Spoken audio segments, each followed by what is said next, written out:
طيب الطائرة زي ما اتكلمنا في البداية في فقد عدد كبير جدا من مش بس المصريين، احنا العدد الاكبر المصريين والفرنسويين يعني 30 مصري و15 فرنساوي، لكن في جنسيات اخرى كثيرة من ضمن من قضوا نحبهم في هذه الطائرة شخصية مهمة جدا وشخصية علمية كبيرة سودانية، هو العالم السوداني الدكتور محمد صالح زيادة.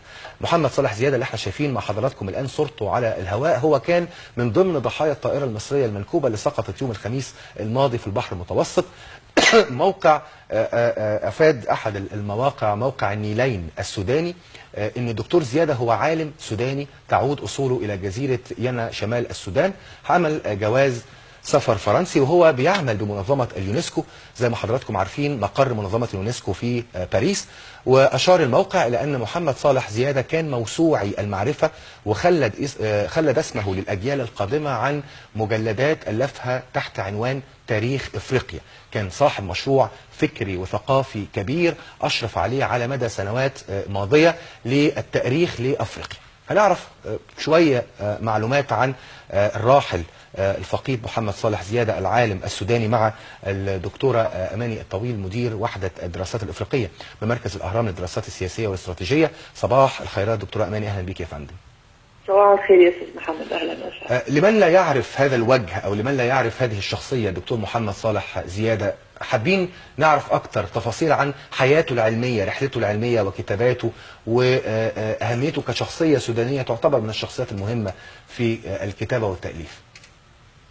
الحقيقة الدكتور محمد صالح هو سوداني نوبي من نوبة الشمال، دونقولا، يعني من اقليم دونقولا بالتحديد. هو غادر السودان منذ اكثر من 20 عاما وذهب الى باريس. هو من علماء التاريخ المشهود لهم. شارك الحقيقة في موسوعة علمية مهمة جدا صدرت عن اليونسكو متعلقة بإفريقيا، مشروع علمي ضخم بدأ سنة 70. هو بيعمل في باريس، يعني كان بيعمل في منظمة اليونسكو في باريس.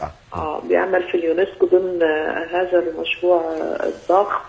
هو راجل عالم تاريخ وأنساب، وأيضا كان يعمل في مجال الترجمة بالجامعات الفرنسية ما بين العربية والفرنسية والإنجليزية.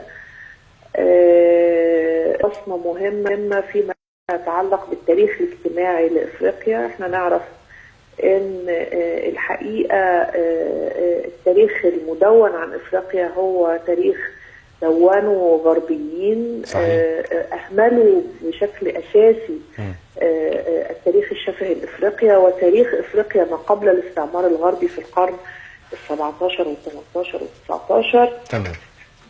وبالتالي مجهود محمد صالح زيادة واضح في التاريخ الاجتماعي لإفريقيا وتاريخ الأنساب وتاريخ القبائل، التاريخ الشفهي بشكل عام.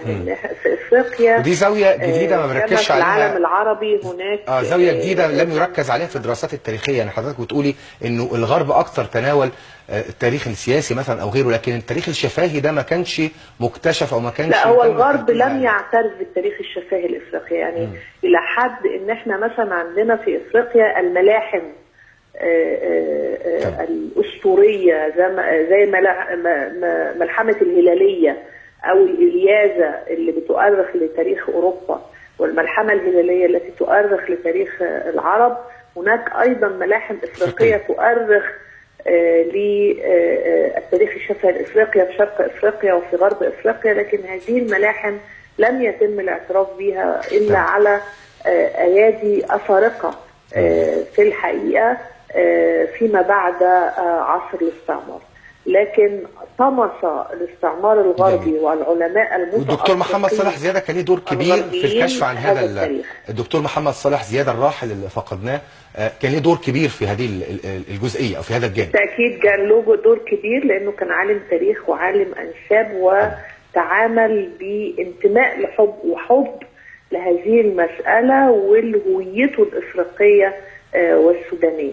لأن مسألة مهمة جدا ان انت بتشتغل وانت بتدافع عن انتماءاتك وعن هويتك بالتاكيد بتكون النتائج مختلفه. أشكرك شكرا جزيلا دكتورة أماني الطويل، مدير وحدة الدراسات الإفريقية بمركز الأهرام للدراسات السياسية والاستراتيجية. ورحم الله الدكتور محمد صالح زيادة، وراه كمان قصة إنسانية، كمان كل راكب أو كل مسافر أو حتى كل حقيبة كانت على متن الطائرة وراها قصة. دكتور محمد صالح زيادة كان متوجه من باريس إلى الخرطوم، المحطة كانت القاهرة، وبعد كده كان هيسافر إلى الخرطوم ليتلقى العزاء في والدته.